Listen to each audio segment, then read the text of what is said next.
A lot of people are still trying to figure out what really happened this morning. A couple of things seemed to go wrong at the deeply troubled Fukushima reactor this morning.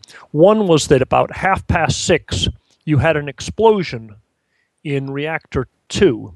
Reactor 2, for a while, had seemed like the reactor with the fewest problems. It's the only one, for example, that still has a roof on its secondary containment building. But reactor 2 began to get in trouble Monday night.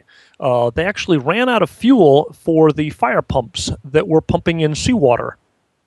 As a result, there was 4 or 5 hours in which the reactor got hotter and hotter.